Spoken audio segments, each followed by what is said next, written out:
Hola, mi gente, and welcome to today's episode of the Everyday Jefa.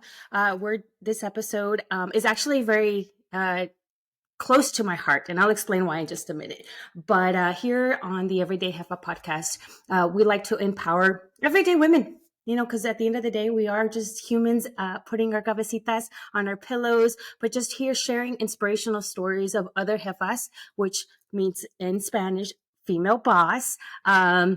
To just kind of go out there and do the thing, through their own stories, through their own experience, through the profession that they're currently in, just everything and anything, just to be able to continue elevating us, continue inspiring us, and just uniting us together. Because, I mean, as Latina women, we all know that unidas somos mejores. And so here at the Everyday Jefa, that's what we will continue to do, is empower the Latina women with these stories. I am so excited. Last night, I will say, I got a little teary eyed as I was kind of reflecting on recording this episode with Linda. And the reason being is that Linda and I kind of met through a mutual friend, but I had actually already seen and heard about Linda. Last year, I had attended the We All Grow Summit, which if you don't know who they are, please go and they're everywhere. You can find them online through their social media. But I had attended their summit, and that's where Linda had spoken.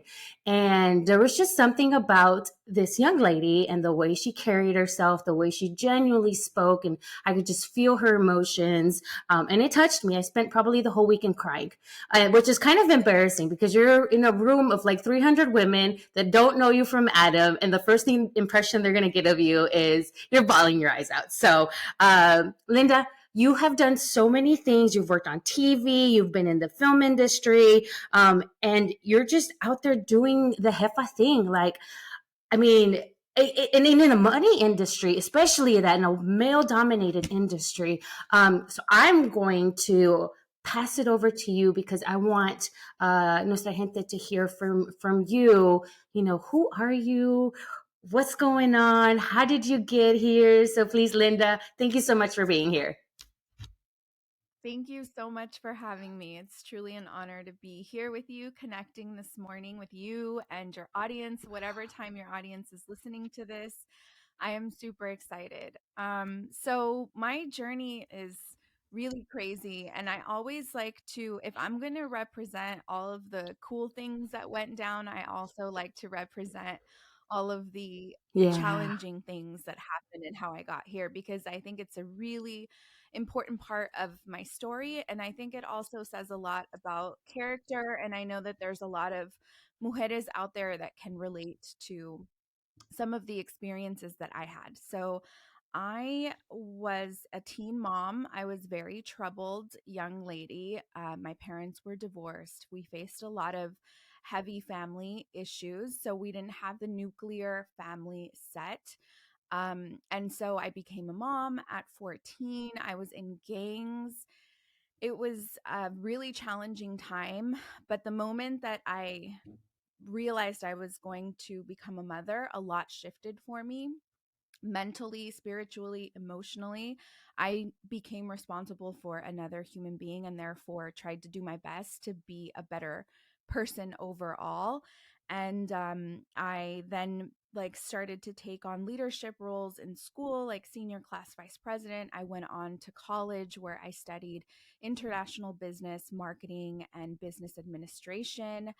I was writing 30-page marketing plans in high school, competing across the United States. I was doing some pretty incredible things, and went on to become on air talent. I was writing and directing local television Mm. commercials here in Dallas, Texas. And then I went on to seek more. I wanted to break into the movie industry. So I went over back to my home state of California and broke into that, which was an incredible experience overall. Got into entertainment technology, started working at Netflix, began investing and really understanding money. I've always wanted to create content. It's why I went to school for marketing. It's why I was competing in marketing all through high school. So that was always I knew I wanted to create content. And after Netflix laid me off, I took that as the opportunity to begin content creation. And I think what has been like overall the biggest blessing through content creation is the ability to build community. So I started building community through a podcast that I started in 2016 called Let There Be Loose. And that was a really integral part because it is the foundation of my business today in Loose We Trust, which is a community led, really, organization that focuses on educating BIPOC. Mainly, our niche audience is Latinas, but we welcome any other person of color, marginalized person, or ally to join. And yeah, that's what we do. We're just out here educating folks on specifically the stock market, directly investing into the stock market. And I've done so many, I don't even know. You've done so much, but it seems like they've all just really have boiled down to just being able to share, things that you've gone through, things that you've lived through, things that you have been part of your journey. I mean, loose in itself is just, it means light, and just going and seeking that, regardless what it looked like and all that good stuff. And as you mentioned, you had that podcast, and at the time it was something that you felt it was another form of content, absolutely, but it was also a form of sharing, that information and stuff. But like, I'm pretty sure the podcast isn't the reason that you ended up with this whole wealth warrior, crown that you now wear. So kind of walk us through what that journey's been like. Yeah, so during my journey of becoming an entrepreneur in the beginning, creating content and really trying to understand how am I going to monetize on content creation, I mean, this was back in 2016 where the only monetization we would see on content creation was someone that had like a really big YouTube presence and was able to land really big deals. So I really had to like put on a thinking cap, I suppose, of some sorts, and just really think like, how am I going to get through this? How am I going to sustain it? And back then, there was a lot of taboo surrounding like crowdfunding, which is extremely common with white folks. But in 2016, it was not common with Latinos crowdfunding or thinking that any other Latino was gonna, or Latine was gonna pay for you to create content. Like, I even asked some of my friends, like, what are your thoughts? And it was like, that's white people shit, yo. Like, what do you mean, We don't talk about And Bruno. yeah, exactly. Exactly. And I was like, this is wild. Like, if they can do it, like, Yeah. why can't we? If someone really enjoys your content, why can't we work towards monetization? So I really worked on pushing boundaries. I started a Patreon account, which, for those that don't know, Patreon is a form of crowdfunding. It is basically you creating content for a community and then community paying for that content every month, like a subscription. So I started that, and it was really pushing the boundaries to do something like that. And then I started to produce live events, and throughout that entire process, what I started to notice about myself was how difficult it was for me to price Mm, things. Like, I really struggled with pricing things, and any challenge that I was personally going through, it was like I would project that onto my listeners. Like, because I couldn't afford to pay something or because something felt pricey to me, I was projecting that. And the reality was that the price that I was pricing at was just break even point. It wasn't even enough for me to get paid. It was enough to cover the yeah. costs. And so I really had to push past that. But that's where In Lose We Trust started, because I was able to start reflecting on what I call money Mm, wounds, which is money traumas that we have, or money stories that we carry, that then dictate as an entrepreneur if you're going to be successful or not. That's just period blank, because the role of an entrepreneur is to generate Yeah. revenue. That is your ultimate role. Without revenue, you are not Yeah. entrepreneurial, It's just a you know? hobby, just a hobby. Yes, exactly. So that's what really highlighted my money stories to me. Simultaneously, I was investing. It was almost like there were two Lindas: the Linda that was investing and learning about investing, and the Linda that was trying to create a business and monetize off of that business. And I was really good at investing, but I was also really good at compartmentalizing. I always have a difficult time with that word. I was like separating the two and not identifying that it was still me handling money. Um, and then we had, like tragic hit 2020. Japan was hit with COVID. And then right after Japan was hit, we saw Italy hit. And I knew it was only a matter of time before that was going to happen in the United States. And in late January, early February, I could already see how this was going to affect our economy. And I saw a really big opportunity. So I called in for my friends and family to start opening up brokerage accounts, because I'm like, the stock market is going to go down and this is when you need to invest. And so that is how the birth of being a wealth warrior, of In Lose We Trust, really So began. at what point was it, because that kind of became the aha moment, right? You're now realizing, hey, there's something going on with this thing. Yes, it's tragic because globally we're all going through this. And I think that as humans, we're more reactive than proactive just because of how we are just built, unless somebody comes or unless we have some sort of life-changing experience that happens to us. And especially as Latinas and Latinos, or even Latinas and Latinos that are first gen business owners, there is no roadmap as to, investments, as to, starting a portfolio, or we're just trying to save money to be able, if we have children, to be able to give them a future, to stay afloat in our business. So what was it that, I guess, that guiding light that kind of said, what, let me start sharing more of this stuff? And I understand that we're all going through the same boat together, but I see something a little bit different. I see an opportunity. So what is it that kind of drove you to walk in that path of, one, teaching? Now you're about to start teaching people, not just to be able to gain financial wealth through education, but also, I mean, you're about to walk into a whole breaking of chains of money mindset. And, that's sometimes it's generational for a lot of us. Yeah. So I have to say that it was not it felt like, looking back, it was obvious. The entire experience was obvious.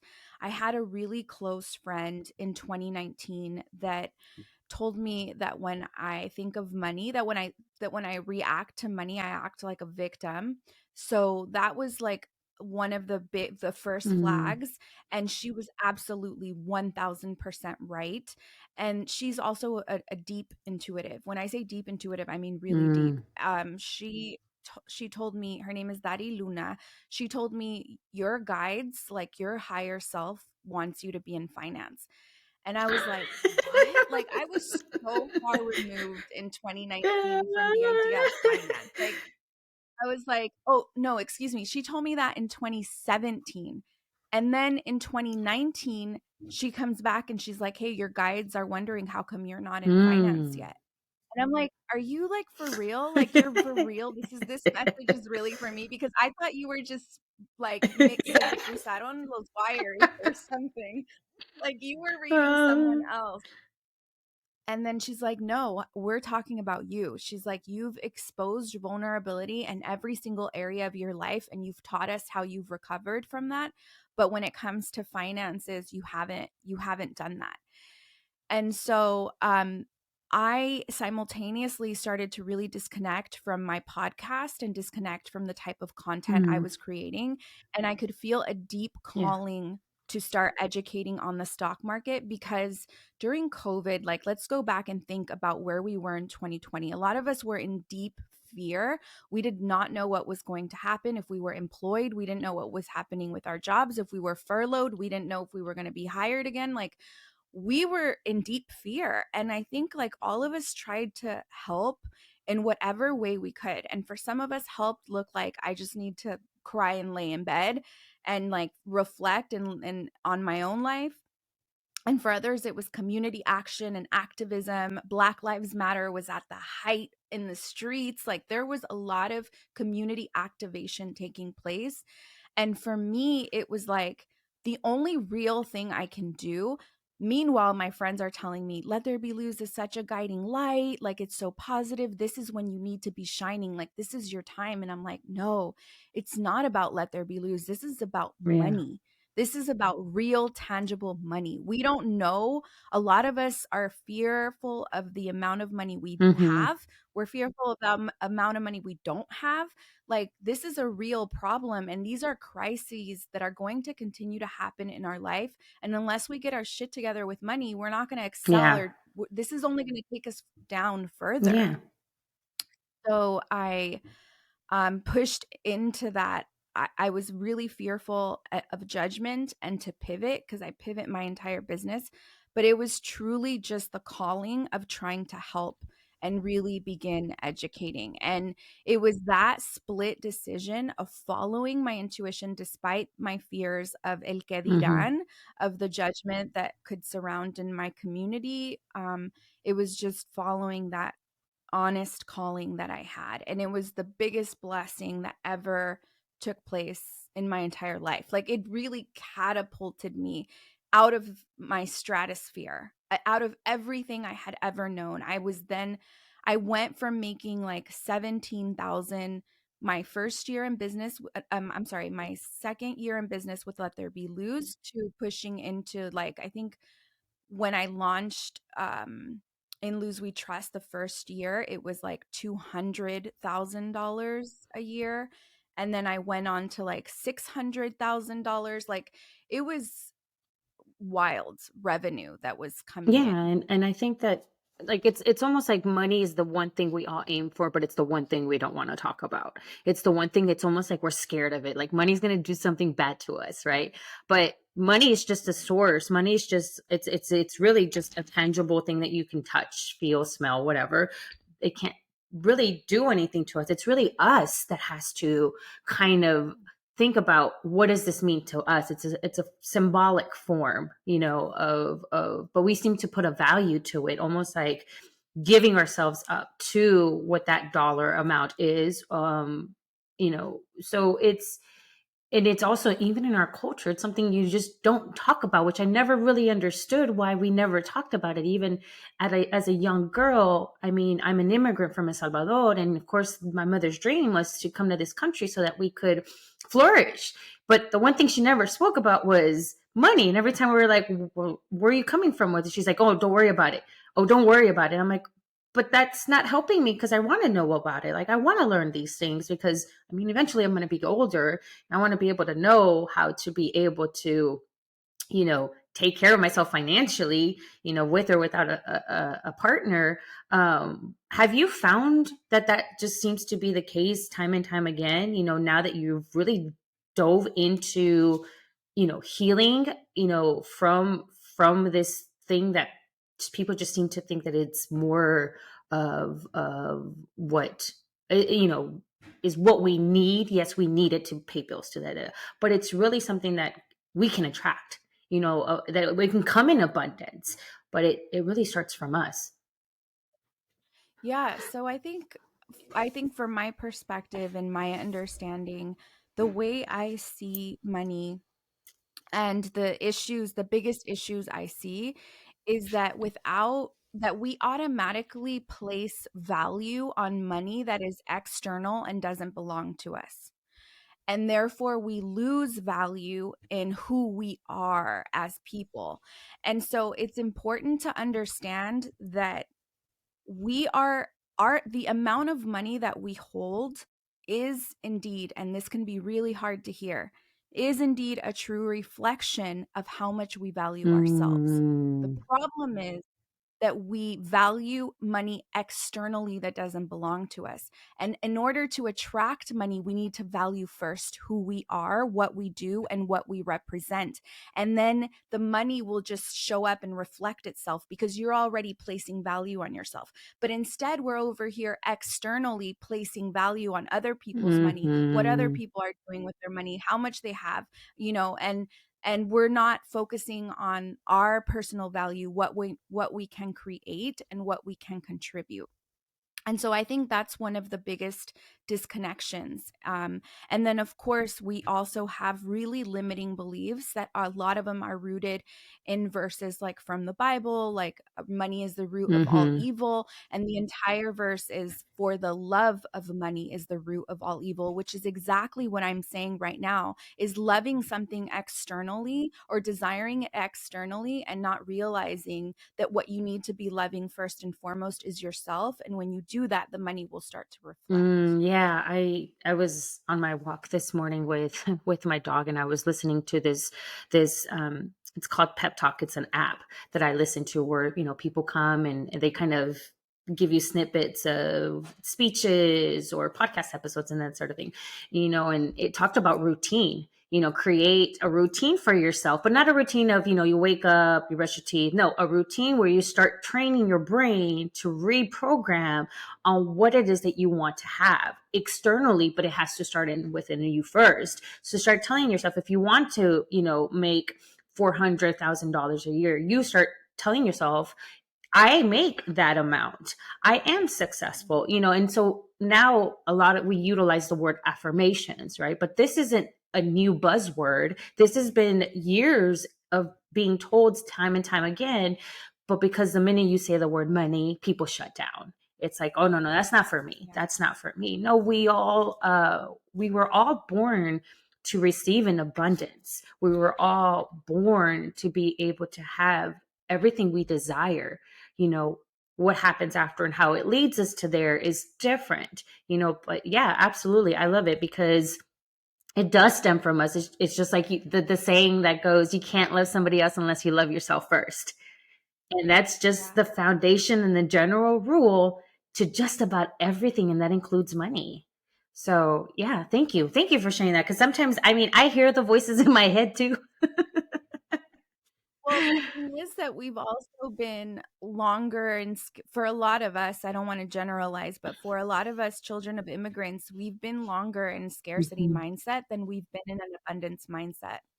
So the truth is that we're constantly going to have to reaffirm, reassess, stop pay Mhm. attention to the negative replay that we have in our heads, parent that negative replay, and retrain it to think something else. And the truth is that it takes a lot of time and it takes experiences and it takes evidence and it takes a process. So as we move through, like, becoming an everyday jefa, living an everyday jefa, to me, when I think of that, I think of like every day you're putting a new building block on, right? You're doing something that's stretching yourself. And when you have new building blocks, you also have new heights. And when you have new heights, you can have those Mhm. same old patterns come and revisit you, and you have to parent that and you have to navigate it. Like, this happens to me all the time. It's not something that I've healed or recovered from. It's just something that I'm aware Mhm. of and conscious of. So when it hits me, I don't let it take me all the way down. I welcome it. I'm like, okay, I'm not going to fight you. I'm going to listen to what you have to say, and then I'm going to parent you. I'm going to ask you, is that true? What you're believing right now, what you're saying, is it ultimately true? Do we have evidence of our current story, our current belief that is actually proving you inaccurate? Like, I have an entire I have an entire conversation with these negative thoughts because I'm trying to parent it and not silence it, not suppress it, acknowledge it, but work through it. And I find that to be helpful and beneficial, of like not Mhm. silencing our little scared Mhm. niña inside, but like telling her, okay, I'll listen to you, but after you have to listen to me because I'm not. Aquí yo mando. Exactly. And I think, yeah, that's so beautiful. I literally, I'm like, I had to look over to the side because I started to get teary eyed, because being an everyday heifer does, come with its responsibilities, but it's more of responsibility to yourself, to what you hold Yeah. to be true. But I know also, ooh, see, told you, I get the voice goes all crackly and everything. But one of the things I think that also, like, as I'm like reading your bio, as I'm reading all of these things, like, I don't, I love to be people, but I also like to not, make sure that I have my information in front. The Patreon. I mean, I want to go back to a little bit to the Patreon. The fundraising, the crowdfunding thing, and then the content that you were creating. To be able to help everybody to start healing their inner child. What was that thought process like? What did you sit down and you're like, okay, we're going to build this first, and then this is going to connect to this, and this is going to connect to this? Or was it more of I just want to make a collective, a collective resource space where people can come and learn about this thing, or I'm going to just start showing up on every Tuesday and start showing content? So like, what was that thought process like? Yeah. Yes. So it actually started in 2016. So in terms of coming out and really being open about my spiritual journey, I had a long experience with spirituality ever since I was a really little girl. There were experiences I had with nature and the moon, and also going to Catholic, like being my mom being extremely Catholic, going to CCD classes. My second day in CCD classes, I knew that I did not want to be a Catholic. I knew that I did not want to do my CCD. Like I understood that to the core, very deep from within me. So I was also understanding that I had this internal guidance that was allowing me to separate, this doesn't feel right Mhm. to me. And it wasn't just like I'm being rebellious. It wasn't that. It was, I was spending a lot of time at our creek. We have this beautiful creek in San Juan Capistrano, California, in front of our home with these incredible hills. The creek runs all the way into the Pacific Ocean. It's just, we had such a beautiful scenery growing up. And I would spend all of my time at the creek and I would think, this is where God is. And Mm. I would also like to lay outside, looking up at the stars, looking at the moon. I developed a relationship with the moon where she became my diary. And I believed deep down inside that she was my mom because I felt like I was an alien. Mm. Like I felt like no one Yeah. understood me. And so through that entire process, I followed a journey. I came home from CCD, told my mom I was not going to do my first communion. And she was like, you can't do that because if you do that, you're going to go to hell. And I'm like, well, internally, I'm like, well, God is telling me something different.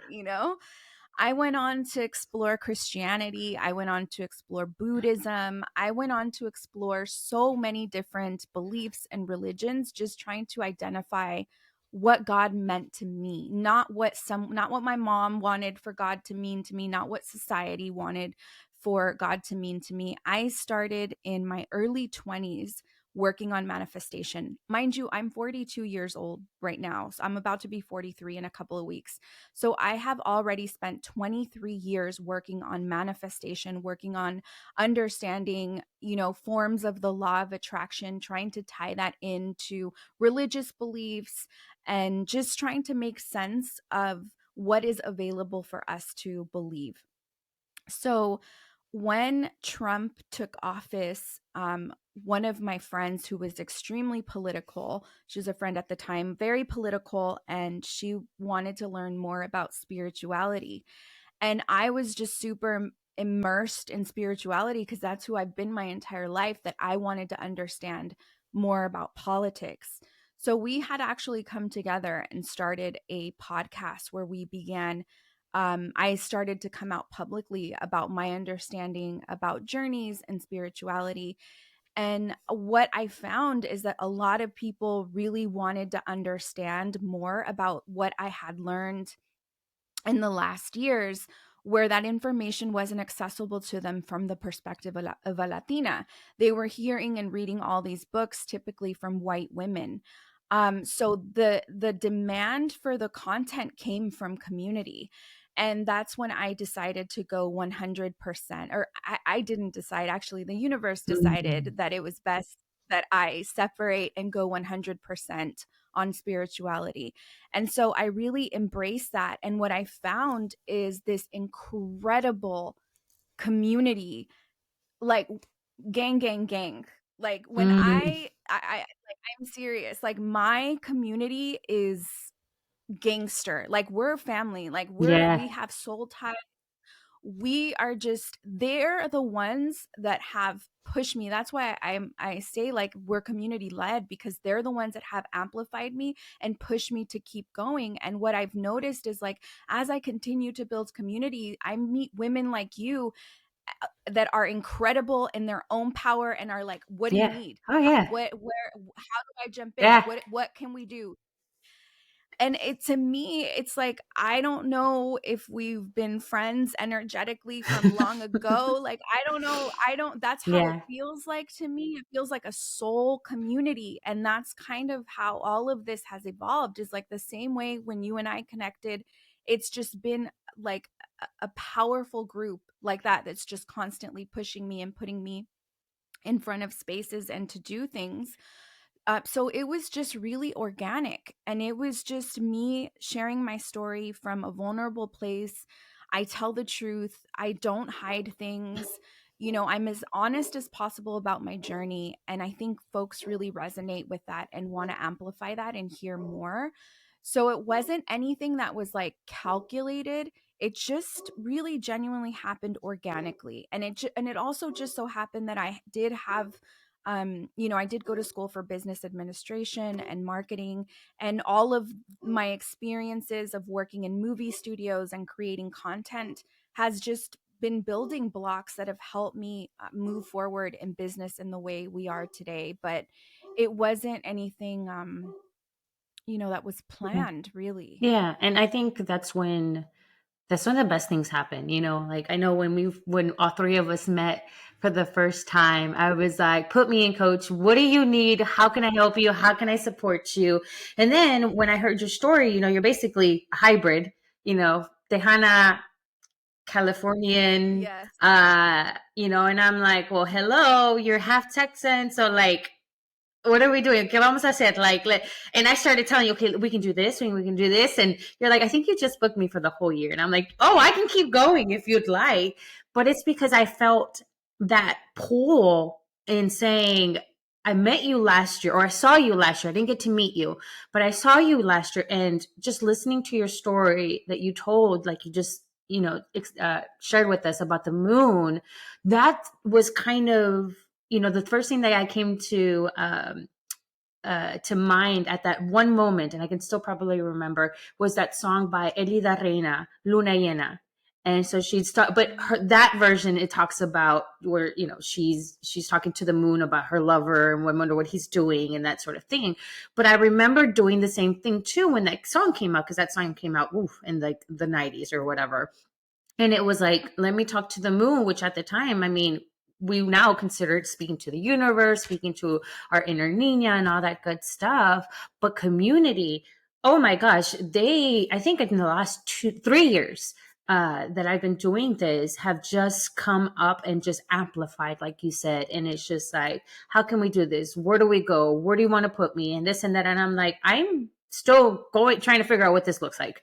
But I genuinely started, like, just like you, not thinking about it, just saying, hey, this is what I think I'm called to do, and let's just see where it goes. And it's because you've built a genuine platform, and these women are just calling to you to say, hey, these are conversations I wish somebody would have had with me. Like I'm probably taking 20 years away from my life and saying, Linda, if I would have met you 20 years ago, you probably would have saved me such heartaches when it came to just being an adult, because adulting is not easy at all. You know, you could have saved me from being able to teach my kids how to not just value the dollar, but how to invest the dollar. Because I'm 40.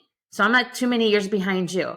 But I'm having to relearn everything that I thought was what it was for the last 20, 25 years of what money meant to me. And you came right at that time. My dad was actually the one that told me this time when I was younger. Because when you're ready to learn, the teachers will show up. And not too long ago, I told myself enough is enough. Like, I mean, I love everything that I do, but I know that, and I not maybe just a few days ago, I told somebody, I was like, I need to start learning how to really amplify this monetization thing because I put in the work, but now I'm at that point where I'm like, I can only do so much. Now we have to start bringing really heavily more of that revenue. But it's hard to talk about that money because nobody taught us about that. Like, we know how to manage a business and we know what how to produce revenue, but now how do we elevate it to go to the next level? I was reading something on one of the bios that you sent me over, and I thought it was so fascinating. And this is where the nerdy part of me kind of turns on. And it's like, oh my gosh, I didn't know this. And you had quoted that according to, is it Gallup?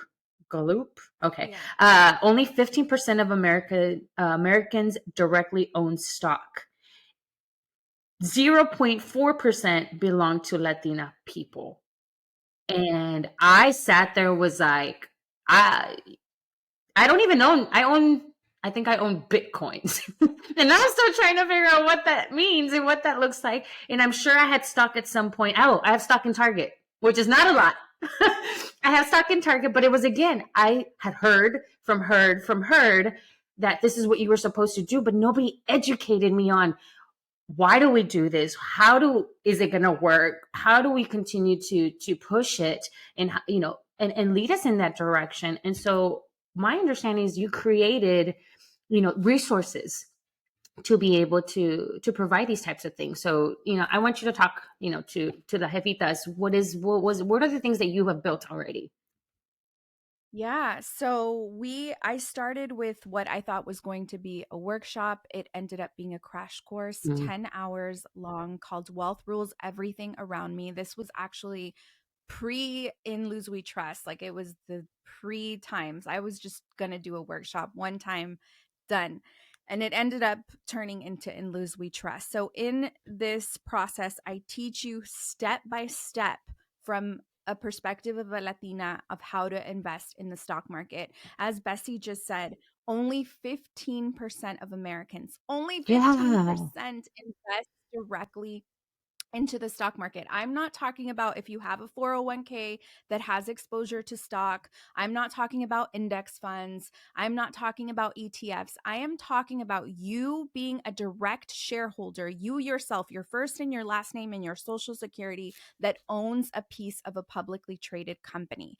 Now, if we take that statistic and look at it even further, we will see that 89 89%. Actually, let me give you another statistic first. 10% of the wealthiest people in the United States, 10% of the wealthiest people in the United States own 89% of shares. Wow. So let's think about that. That means that the richest of the richest own almost all of the shares. What do they That know we that know. we don't Yeah. know, that is not accessible to us? So let's continue to look at these statistics. 90% of those that own shares are Damn. white, a whole 90%. 1% is Black, and 0.4% is the Latina community. It's a statistic, so we have to say Hispanic because that's how it's quoted. But so it's important for us to see, at least just see what is going on behind those doors that is so important to the top 10% most wealthiest people. And what is going on is that America is one of the most successful corporations that there is. And so the top 10% understand that, and they own 90% of it. And so, my intention with In Lose We Trust, our community, and with Wealth Warrior, the book that I wrote, is to just really make this type of information accessible and digestible in our Yeah. language, like the way, like homegirls. Like, it's just, you're just listening to your homegirl break down the stock market for you. And yeah, so it is an important resource. I am extremely passionate about it. The moment we talk stocks, I turn on and I'm like, this is why you have to do it. You have to do it because there's 3 ways to make money in the United States of America. And the first one is to become an entrepreneurship and invest in yourself. And the third one is to invest in real estate. Yeah, the third, second, whatever. And the one is to invest in stock. So it's entrepreneurship, real estate, and the stock market. And unfortunately, there's not enough of us Yeah. investing in stock. And what's sad about real estate is that it takes so much for someone to actually purchase a house, especially if you are a Latina person that is living in Yeah. California or in New York. You know, it's much easier in the state of Texas, but even in the last 2 Yeah. years, we have seen Spikes. houses go Mm-hmm. insane. You know, Austin is extremely Mm-hmm. expensive, as you know, Bessie. I don't need to Yeah. tell you that. And so it's not easy to own a house where you can understand how to open up a brokerage account. You can begin your education on the journey. The resources I provide are extremely simple, non intimidating. People are like, what do I have to, how do I prepare for what you're going to teach? Like, you No. don't have to prepare. No way. I'm the one that's going to prepare you. Like, I'm the Yeah. preparer. Don't worry. So yeah, I think it's extremely important for us to start participating in this. And it also, not only it's is it about participating in the stock market, but for me and my experience, I feel like the stock market is a reflection of our relationship with money. It's a very Yeah. emotional to detach yourself from money to start investing. So we use that process as a teaching tool to see how bad your scarcity mindset is, how much work you need to Mm-hmm. do on your mindset. We don't push you into the deep end to start like Yeah. synchronized swimming. Like, I get your toes wet, put your feet in the water, get your floaties on, doggy paddle, you know. Um, yeah. And I think also, correct me if I'm mistaken, but it really doesn't take a lot of money to invest. Like, it's not that thousands of dollars, which we all think that we have to like jump in with everything that's in our savings account. And then I know that if you have a 401k, and the reason I know more about 401ks probably than I should is because my husband has been the one that actually, he likes to call it the collective 401k, meaning even though he's the one that's carried it, it's both of us that have, managed it. And that the things that you can do that are not going to hurt you and those types of things. But again, it falls back into just dinos like in the most simplest dummy proof like version, because like if I read something and I get through the first 5 words and I one of those words I don't understand, I'm done reading.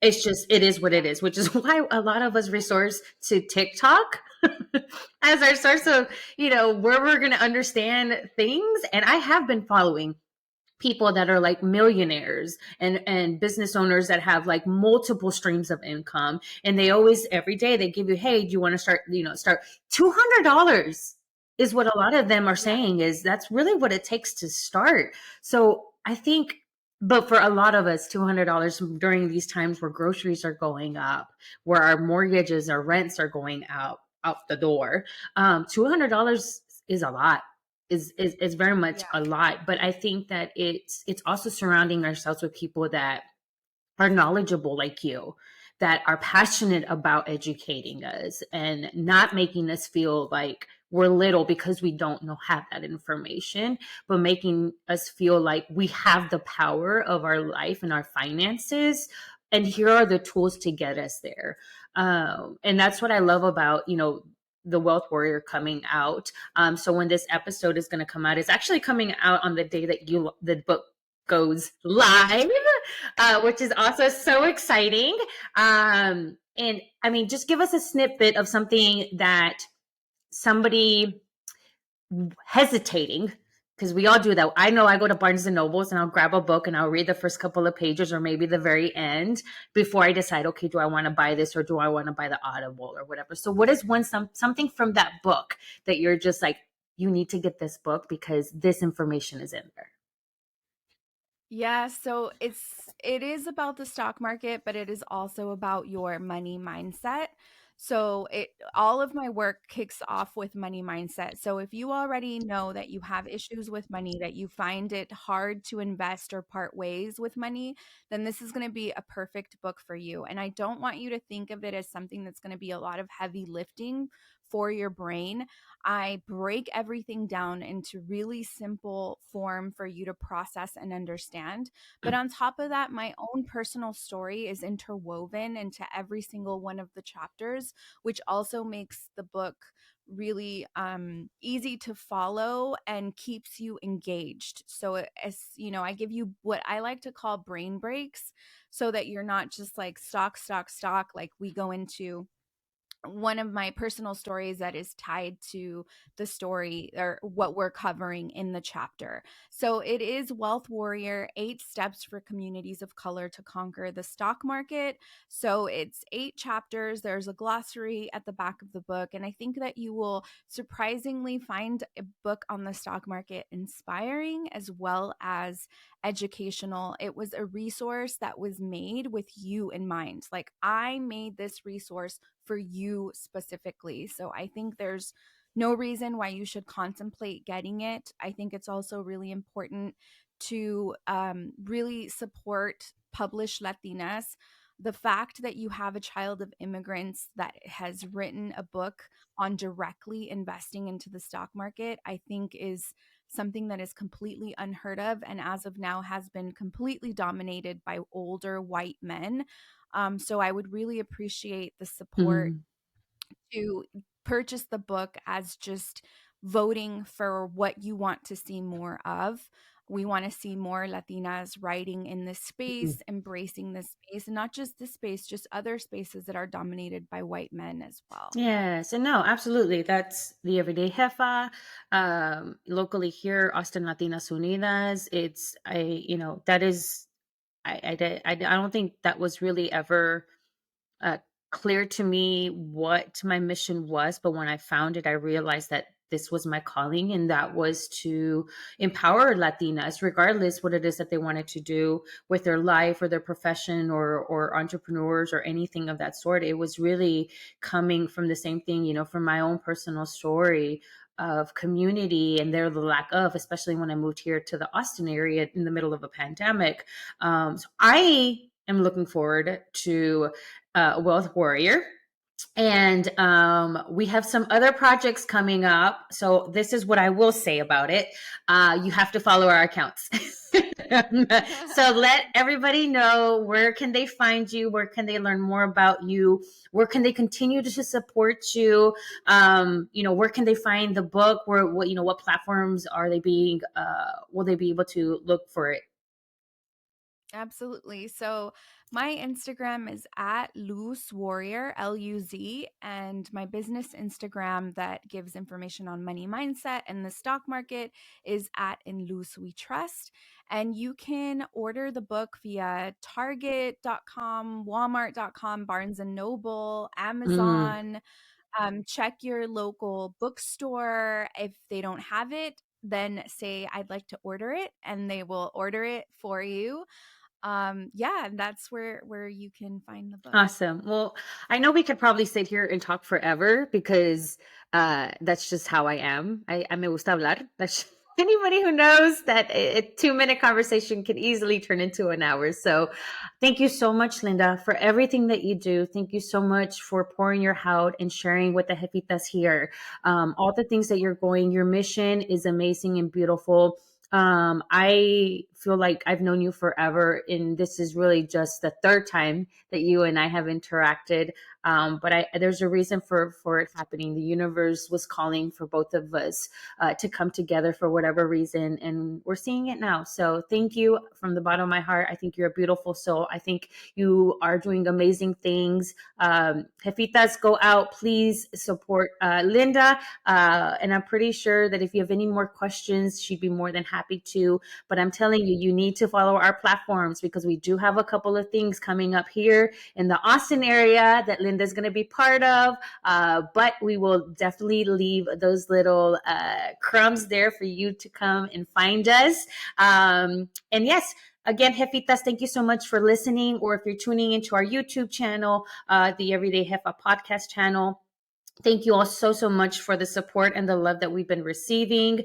We cannot wait to continue sharing the stories of other jefitas, because remember, we're just everyday women out there doing the boss thing, elevating, empowering, and inspiring each other. So, hasta la próxima. Nos vemos. See you later.